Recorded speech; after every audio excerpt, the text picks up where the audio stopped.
પાટણ જિલ્લાના મહેસૂલી વિભાગમાં કાર્યરત 240 કર્મચારીઓએ આજે સામૂહિક રજા પર ઉતરીને વિરોધ પ્રદર્શન કર્યું છે। આ કર્મચારીઓમાં નાયબ મામલતદાર, ક્લાર્ક અને રેવન્યુ તલાટીઓનો સમાવેશ થાય છે। કર્મચારીઓની મુખ્ય માંગણીઓમાં સમયસર પ્રમોશન, જિલ્લા ફેરબદલી અને ડિપાર્ટમેન્ટલ પરીક્ષાઓનું સમયસર આયોજન સામેલ છે।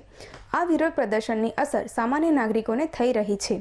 કર્મચારીઓના માસ સીએલ પર ઉતરવાથી ઈ-ધરા, રેશન કાર્ડની કામગીરી, આવકના દાખલા, જાતિના દાખલા, ઈડબ્લ્યુએસ પ્રમાણપત્ર અને નોન ક્રિમિલિયર સર્ટિફિકેટ જેવી મહત્વની સેવાઓ પ્રભાવિત થઈ છે।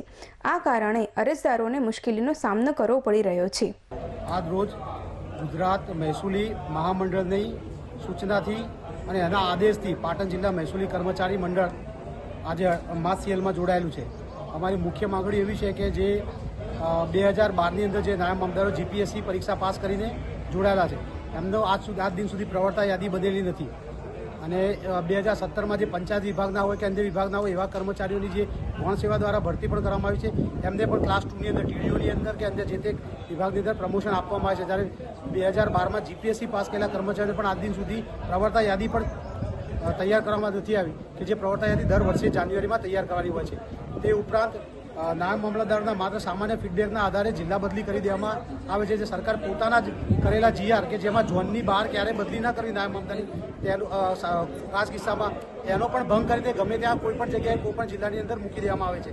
ત્રીજી વસ્તુ છે કે તલાટીઓ કે રેવન્યુ ક્લાર્કોની જે કેડરોની અંદર પ્રી સર્વિસની એક્ઝામ હોય કે એલઆરક્યુની પરીક્ષા હોય કે પ્રી સર્વિસની એક્ઝામ હોય એવી એક્ઝામો સમયસર લેવાતી નથી, જેના કારણે કર્મચારીને પૂરા પગારમાં આવતી વખતે અથવા તો એનું ઉચ્ચતર મેળવતી વખતે ખૂબ જ તકલીફો પડતી હોય છે અને નિયત મર્યાદાની તકો પણ એને મળતી હોતી નથી, જેના કારણે વિવિધ પ્રકારના વહીવટી પ્રશ્નો ઊભા થાય છે। ખરેખર આ પ્રકારનું જે કામગીરી છે, જે વહીવટી વિભાગ સામાન્ય કામગીરી કરે, પોતાની નિયમિત રોજની જે કામગીરી હોય જો સંપૂર્ણ પૂરી કરે તો પણ આ બધા પ્રશ્નો ઊભા થાય તેમ નથી।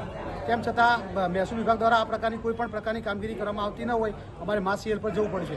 આ બાબતે મહામંડળે અવારનવાર મહેસૂલ વિભાગમાં રજૂઆત પણ કરેલ છે, તેમ છતાં પણ મહેસૂલ વિભાગે આનો યોગ્ય અને હકારાત્મક પ્રતિભાવ ના આપતા માસ સીએલ પર જવું પડશે અને જો આ બાબતે જો કોઈ નક્કર કાર્યવાહી નહીં કરવામાં આવે તો મહામંડળની આજ્ઞા અનુસાર પછી આગળના કાર્યક્રમો આપવામાં આવશે।